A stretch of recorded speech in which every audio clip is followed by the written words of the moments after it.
Thank you for the invitation. It's a pleasure for me to be back again. And yes, we had a talk last year that was like exactly 12 months ago.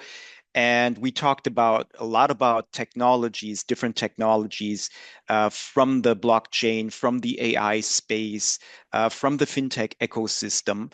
And I came up with a couple of predictions then, and now let's analyze this and see what actually happened during the last 12 months.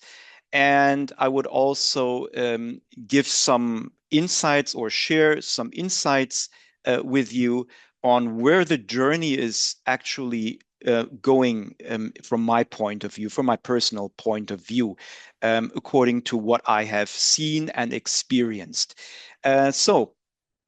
One thing that I said last year was that um, that we will experience more smaller and more specific AI models coming on the market, merging.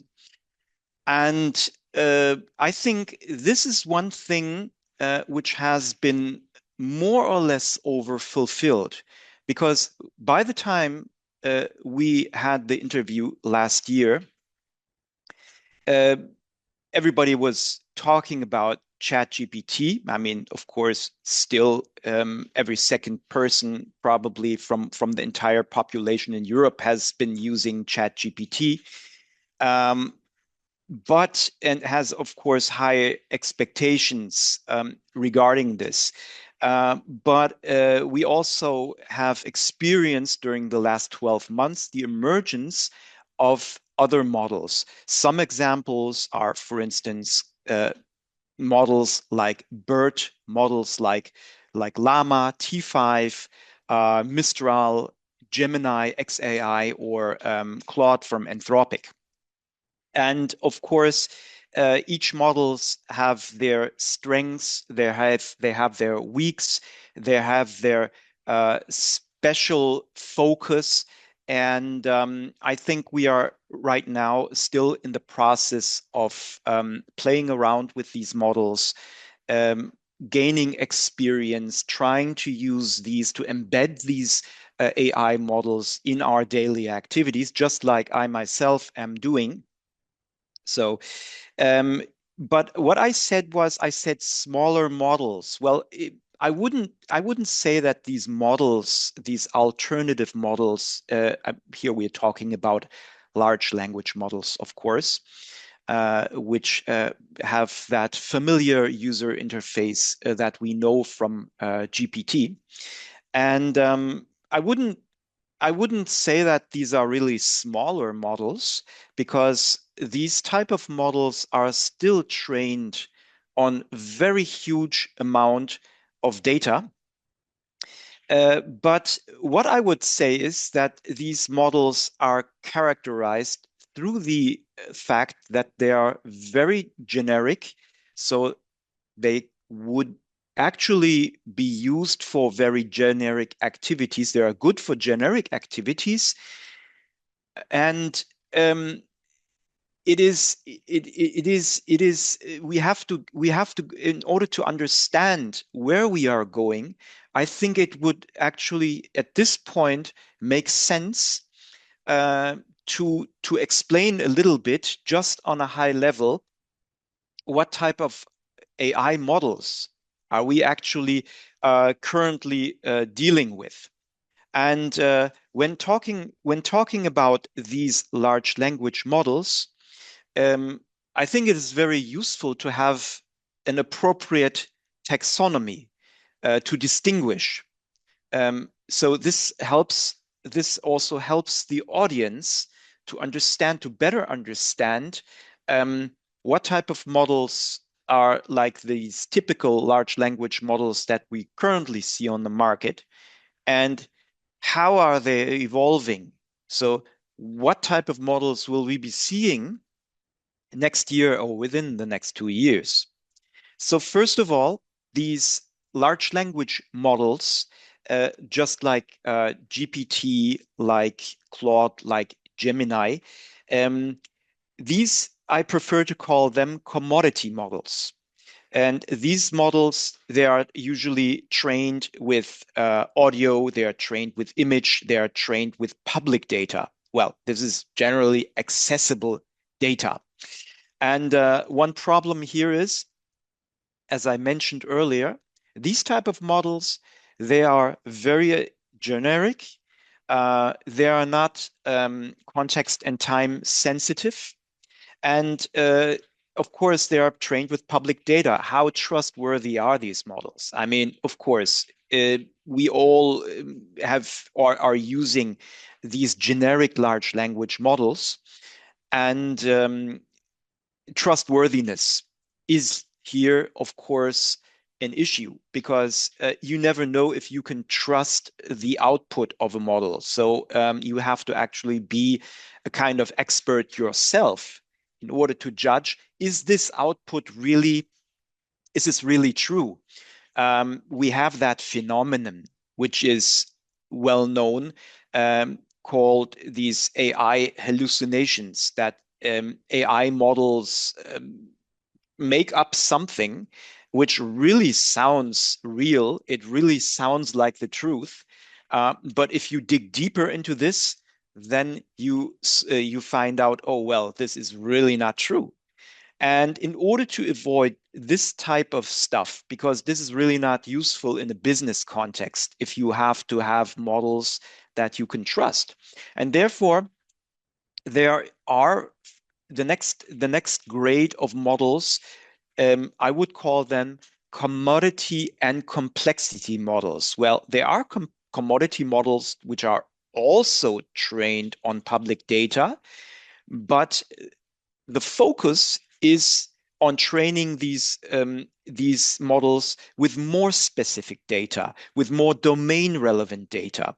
This data might be also publicly accessible, but you have this expert knowledge involved in this kind of models. So we can uh, actually state here that these type of models, these more specific models, are more trustworthy um, regarding their output, and they are trained with more than public data. They might be more specific. This is why I mentioned last year that we will have more specific models. These were the type of models I mentioned, and we are currently experiencing that these kind of models, they provide higher value for the business customers, for the user, and we will see more of these models appearing on the market. I'm very sure about this because these are the models which provide significant value to the user. Then the third category of models, according to this taxonomy, would be the proprietary data models. What does this mean? These are models which are trained with proprietary data. This could be data which only exists within the company. This could be data which exists behind a paywall, for instance, which is not publicly accessible. This could be in internal data, like benchmarks or similar things. And so this means we are talking about models here which can be used within, for instance, within the corporation, and these models would leverage the data of that company because the data is there. The data is embedded in the infrastructures of those corporations. And these kind of models would then provide significant benefits and trustworthy output for those corporations. These an example would be a foundation model. Here we talk about foundation models, about specific domain specific foundation models, such as an economic foundation model or a health foundation model. These type of models, uh, I would actually see them emerge. I see them already emerging. There are companies who are working on these kind of models, which would provide a significant value for business ecosystems, in my point of view. Um, Regarding coming back to the more general AI models, ChatGPT, Claude AI, Gemini, Llama, whatever there is, you can download them. These type of models are publicly accessible. You can train them with your own data. Uh, Actually, anybody can do this. These type of models would become like web browsers, I would say. And we will see this happening in 2025, 2026, because if you look at the behavior of people, how they are using these generic LLMs, it becomes apparent that people are using them more and more as an alternative or complementarily to web browsers, as we have been using Google as a search engine. So my personal opinion on this is these so-called commodity models, these LLM, generic LLM models, they will they will become just like what web browsers became for us and search engines became for us in the 90s. So uh, let's stay within the AI topic, because I think we can talk a lot about this, because there have been many things happening. One thing I did not see actually last year while speaking was the emergence of AI agents. So you might have all heard about AI agents. So what actually are AI agents? Isn't an LLM model already an AI agent? Well, no, it's not. An AI agent goes a bit further than that. An AI agent, of course, could use an LLM themselves. But what an AI agent actually does is that they are specialized for specific tasks. They are like a companion for a human, and they are able to handle multimodal data, including text, voice, image or audio data, and they enable human interactions. So this means you can really interact with an AI agent. Sorry. You can tell an AI agent what to do. For instance, an AI agent could be executing a special task, like um you're saying to him, book a flight for me, find the cheapest flight within the next 2 weeks, because of course it takes time, it takes effort to do this themselves. It's always a burden to do that, and an AI agent can do that for you. There are many other examples where AI agents um, can come in, and I'm quite convinced that in AI agents will become the next big thing. They are already becoming the next big thing if you follow up on the media, what everybody is talking about. Of course, I might be wrong on this, but my impression is that this is like a natural progress of AI, because this is this is something I think what a lot of people really want to have. Um, some kind of agent which we can work with, which we can interact with, and which does things for us which we would normally do, but which take a lot of time and take a lot of effort. And therefore, these kind of things would be more proactive than in the current situation. It is really reactive. This means of course, you can have a discussion with ChatGPT. You can have a discussion, but you have to be aware. that an LLM like GPT does not understand the context. It only guesses the next probable word coming up. It's not like it gives you the notion that you think that that model is understanding what's going on, but actually it's not.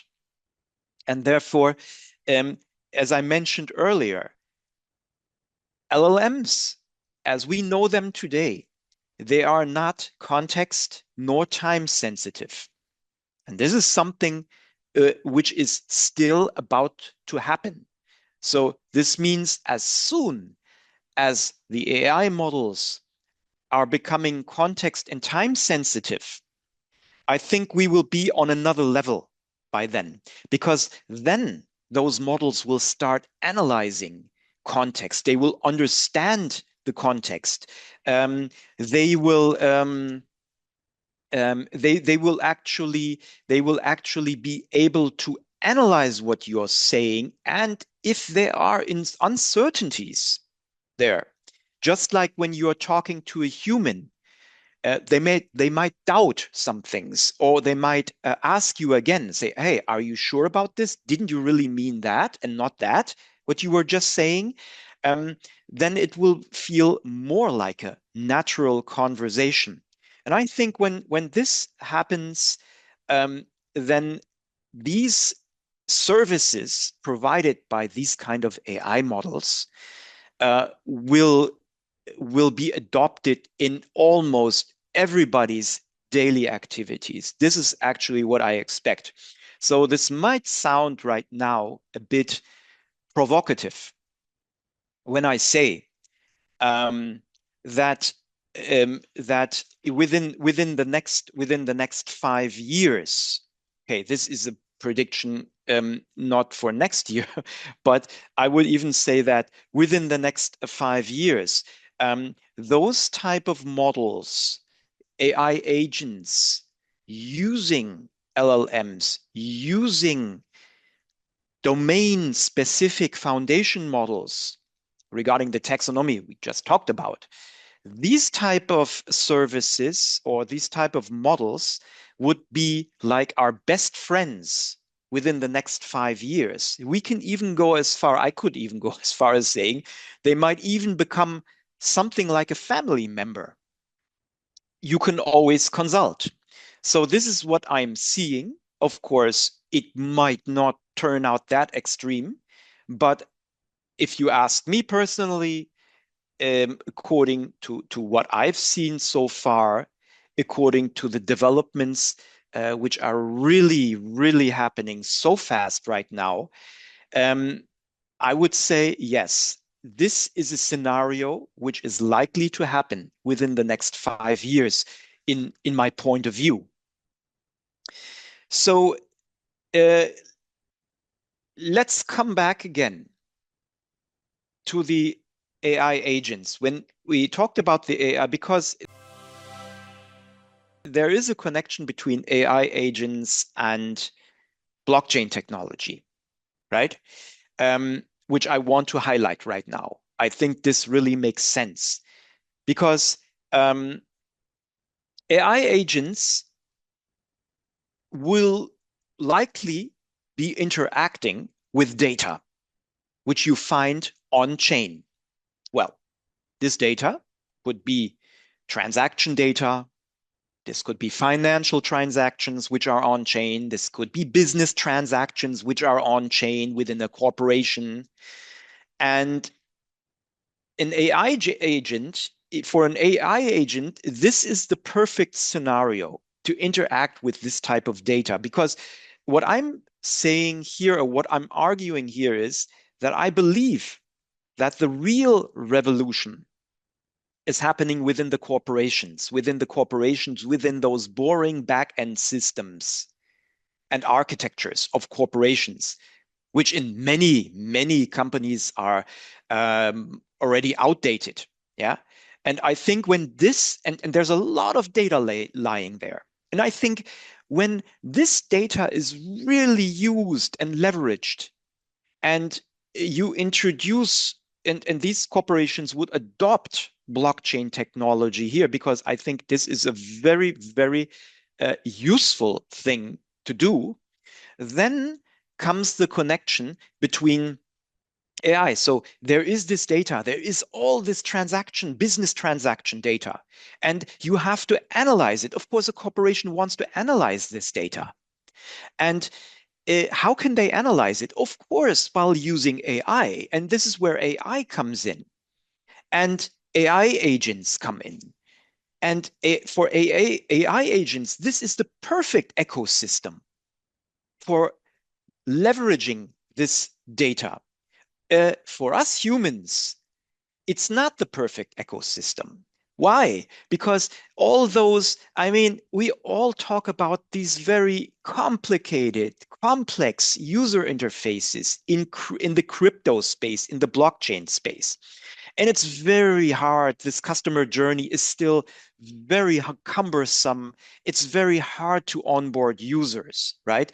People who are not very familiar with these kind of technologies. We have to pick these people up, the majority of people up, and this becomes very hard for these user interfaces as we have right now.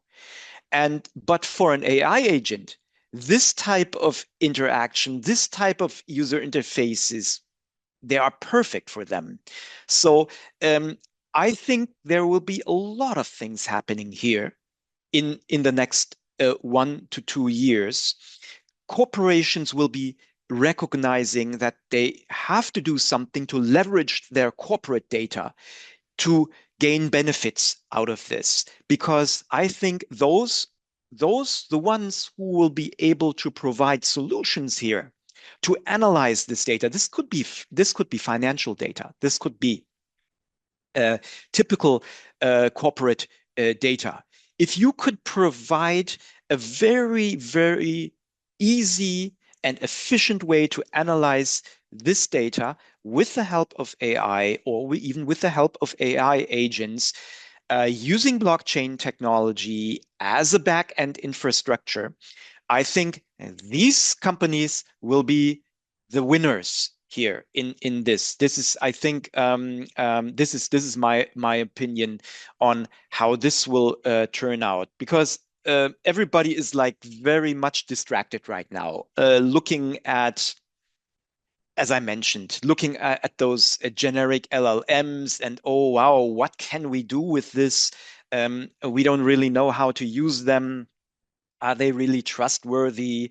What are the dangers and risks? But of course, also here we shouldn't forget that using AI, using generative AI, particularly here, um, that helps us to learn. It helps us to use the data. It helps us to analyze the data. It really shortens time. But what we need here, we need higher quality data. We need to um, we need to take benefit of internal data, of corporate data, and integrate them in AI models. We need to understand the benefits of AI agents. What can AI agents do, particularly for large enterprises?